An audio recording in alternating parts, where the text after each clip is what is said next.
Hello everyone and welcome back to another episode of Building Moggy Caves, and today I just wanted to show you this area right here. I'm not sure if I've shown it off before, but basically this is the settings area and you can turn on and off, for example, the training wheels. So the training wheels mod is where you get a little bit of extra health during the earlier runs when you're still new to the game. Cave theme particles you can turn on and off. What are these? Well, if I have them turned on, let's actually quickly go to the snowy theme. And what you'll see, as you already saw there, is that it's always snowing here. And there are, of course, some other areas where there are some particles present. Now, this is just you being able to turn them on and off. So if I turn it off, as you see, the light just went off and the other went on.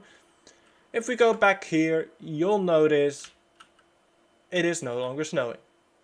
So in case you have a computer that doesn't really handle that stuff well, you can now turn it on and off. Personally, I'm good, so I'm going to turn it on. This is how you give random keys to everyone. So if you look into this thing over here, the shulker box, you can see 3 small amethyst keys. If you press the button, it will simply just shoot an extra from this dropper into the shulker boxes for everyone. You can turn random mods on and off. So what this does is simply it leads down to this area and it checks over here. So when you activate a game, this will activate and it leads into all the mods. So if you deactivate it, it will simply never give you any anti-mods or positive mods. This right here is just join a co-op party and leave co-op party. So if you join it, you have joined the party. It doesn't really change much other than the fact that you cannot hit each other while you're in the caves. So this should disable PvP, but of course you don't have to do this. So if you want to fight each other in the caves, you can go ahead, do that. Let's see, these are the game rules. So freezing damage, fall damage, keeping inventory, drown damage, and fire damage. Now, you can encounter all of these within the caves. Let's say, for example, the fire one. Let's quickly demonstrate. So I'm just gonna go into the fire and you'll see that I'm taking damage every time I stand in it. However, I can turn it off. And this way... fire. Nice. Yeah, so, but if I do turn it back, then it's going to try and still hurt me quite a bit. Water! I need water! And as you can see, all these are on, except for keep inventory. That one is off by default. But if you absolutely hate this game and you're like, this is too difficult, I cannot do this, I keep losing all my stuff, you can of course keep inventory on, and if you die, you will keep your stuff. Now this next area I'm probably going to change, but 2 of them are going to stay. So of course the switcher, so from adventure mode to creative mode, back to adventure mode, back to creative mode, into spectator mode, and now you're stuck. Yeah, this is one of those things where it's like, yep, that is kind of needed for this game. Especially if you play in multiplayer and you just want to watch your friends run this game.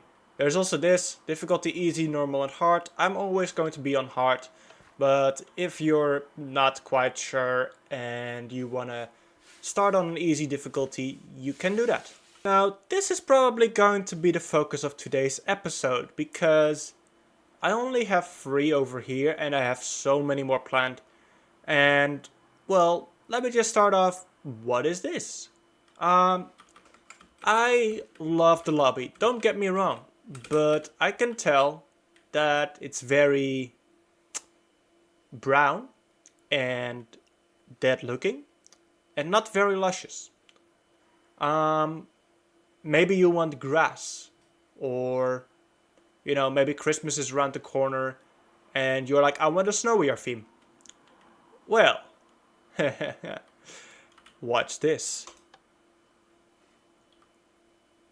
Yep, with the click of a lever, this has been transformed into a little bit of a greener area, which I quite like.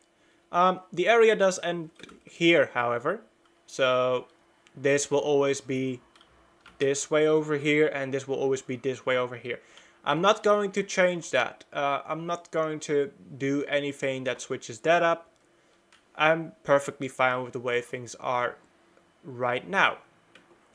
However, like I said, maybe the grass is not your thing. Maybe you would rather have a snowier theme. Well, don't worry, I got you covered. And yeah, in this case, it even changes the lanterns. Not all of them. These two are still there. I'm not planning on changing that. And these are still here because they need to be stuck to the ceiling, and I didn't feel like adding in more commands just to make sure that that all goes well as well. Let's see, so that's two of them, and the last one I actually put over here is the dungeon look. Yep, that's this one, and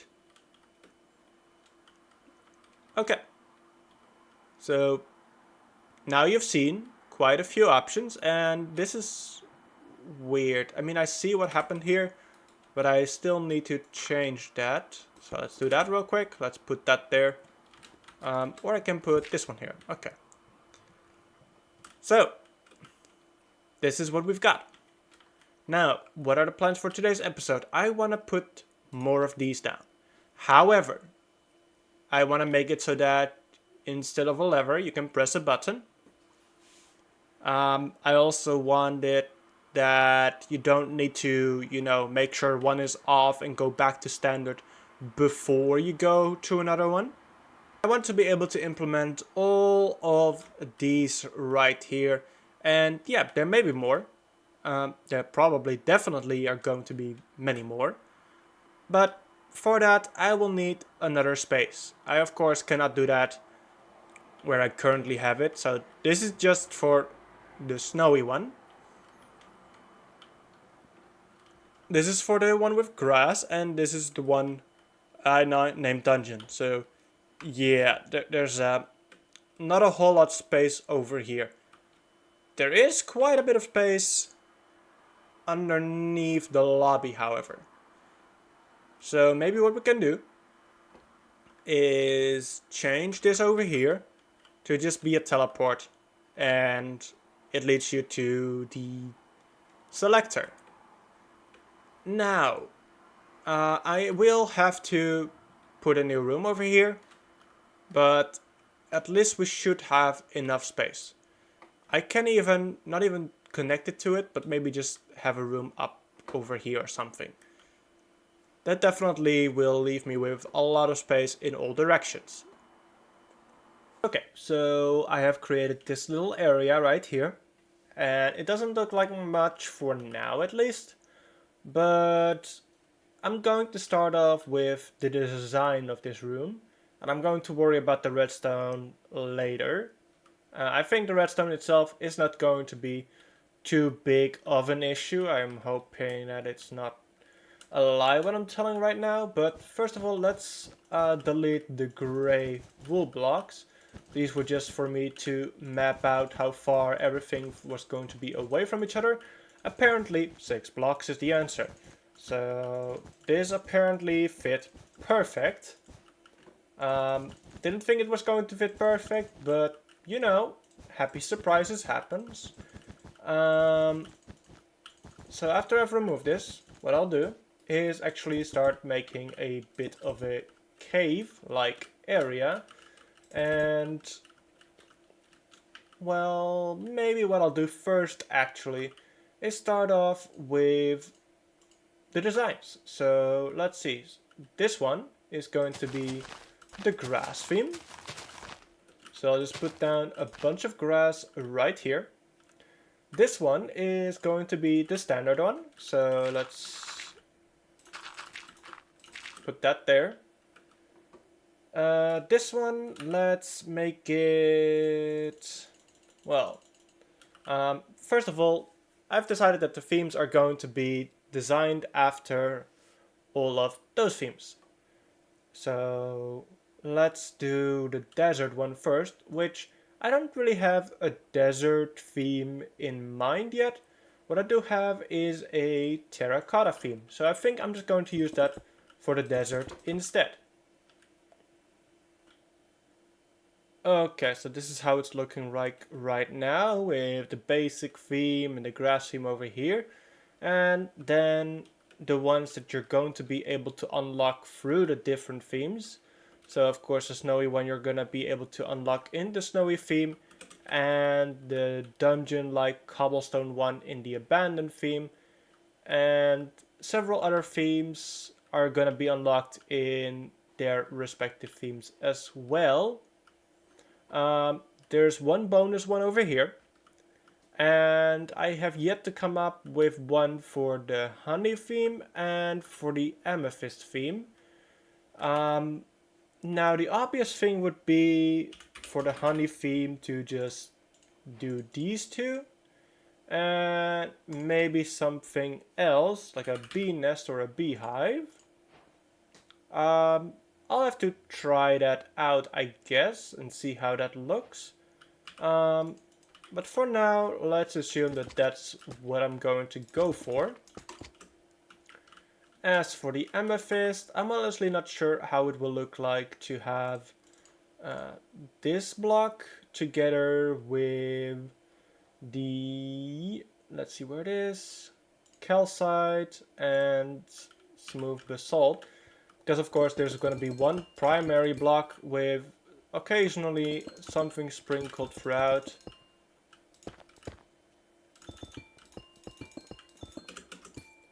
And I don't want it to look too out of place. Well, this could definitely be considered out of place, but let's actually check if this might work. So let's replace this with purple. Maybe add more of these. I guess that could work. Okay. Let's just assume that we're going to do that as well. I have yet to test the ones with the honey and the amethyst. But this, at first sight, looks like it could work. Now I have tested this lobby with multiple other themes already, which were placed down over here. So let's quickly go through them. This is the pink one, so let's move back inside.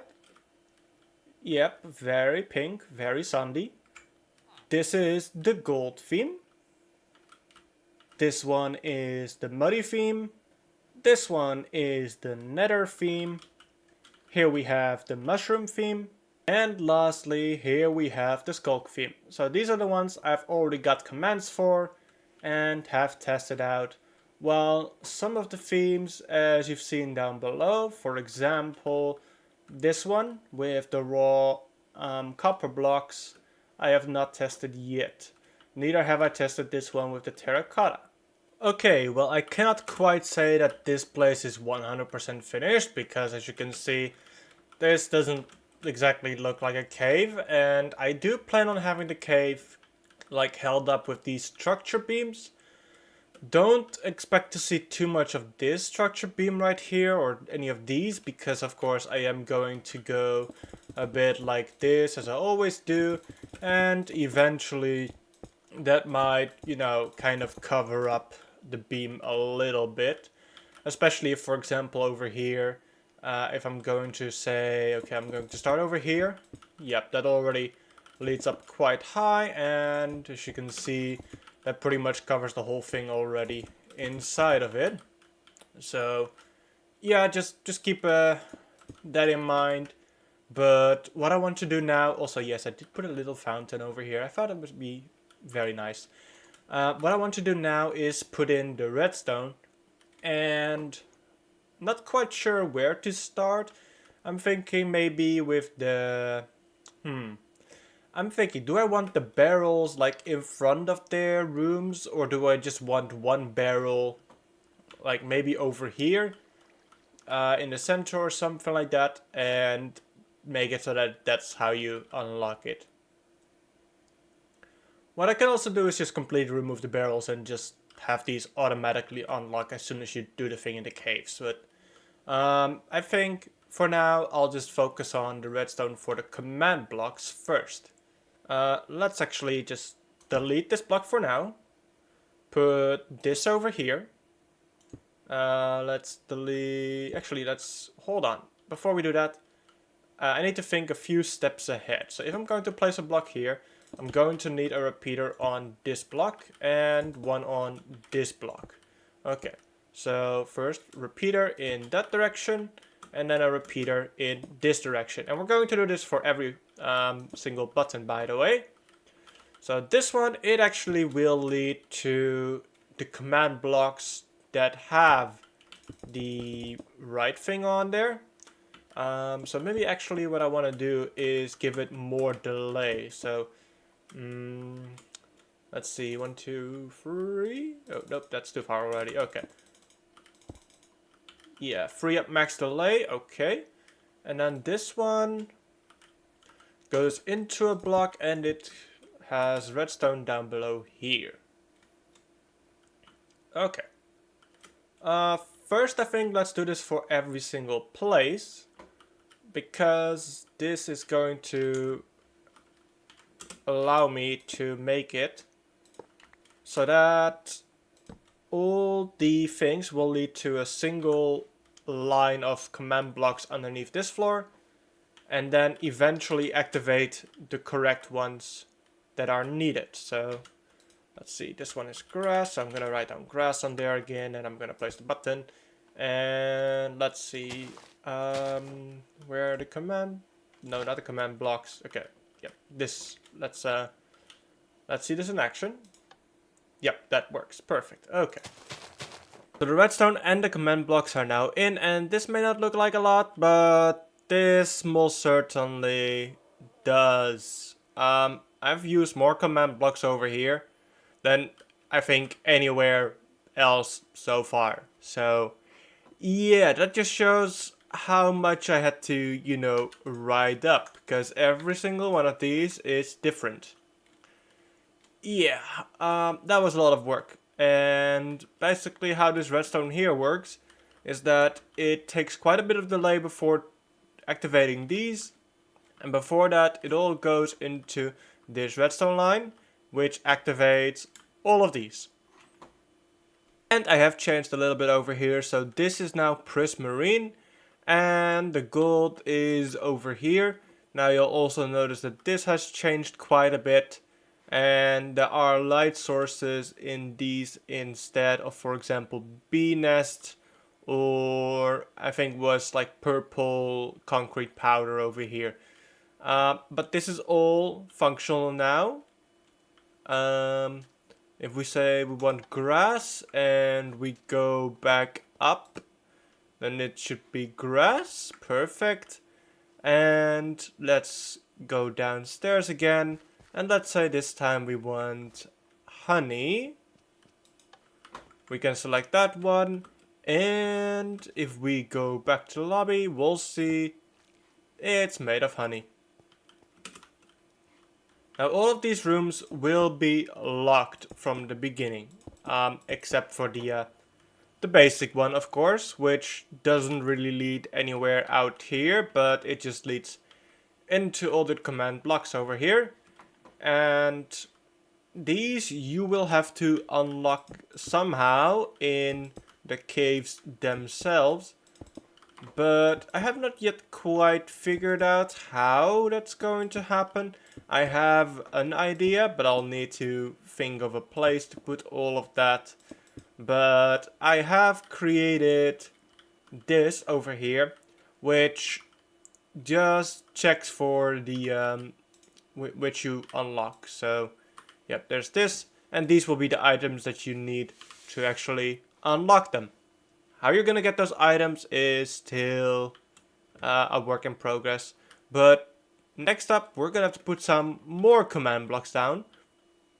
I'm thinking I want to first of all put a command block down that removes the gold, the glass, and also maybe something like a bottom of text that says like this theme unlocked, something like that.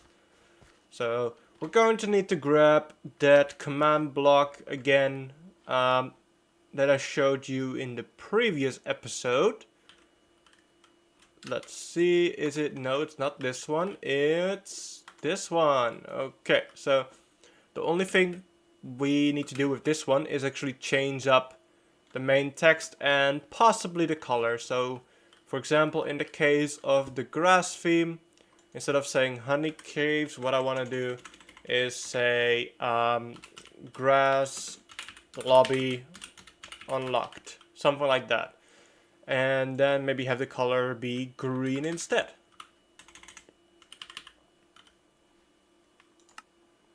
So right now, as you can see, it is locked. And if we just go over here, insert theme keys, grass lobby unlocked, and yep, the glass is gone. Perfect.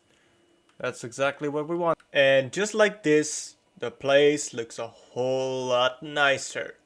I love it. So I still have to write the book still, but you'll notice that these are kind of cave-like at the moment. Of course, the blocks with the button and the select are on there. And yes, I love it. I just really love the leaves coming from the ceiling, and I think it works really well with the logs as well. Yep, so this is now done. And now we just need to find a way to actually introduce these keys into the game. And I've already done this for 2 of the keys. So maybe next video what we can do is focus on actually getting the keys into the game. But I'll just show you 2 of them for now. So this is one of them. I can pretty much guarantee you can see what you need to do here. It won't be easy, but it will at least allow you to get a key. And yes, this is empty because the game is not active right now, but you'll be able to get there quite easily. I think getting there is easy. Going back here is a little bit challenging. And you may not be able to see where I put the second one, but I'm pretty sure you can guess what needs to happen here. You need to press these buttons in the correct order, and it will open up a door that leads over here to the shulker box where the key will be inside of. So yeah, this is a find the correct order, and the other is parkour. So you can tell that I am planning to have a variety of, let's call them mini games or puzzles that would unlock the keys for you. But I'm going to end it here. I hope you guys have enjoyed it. You know what to do, and I'll see you next time. Bye bye!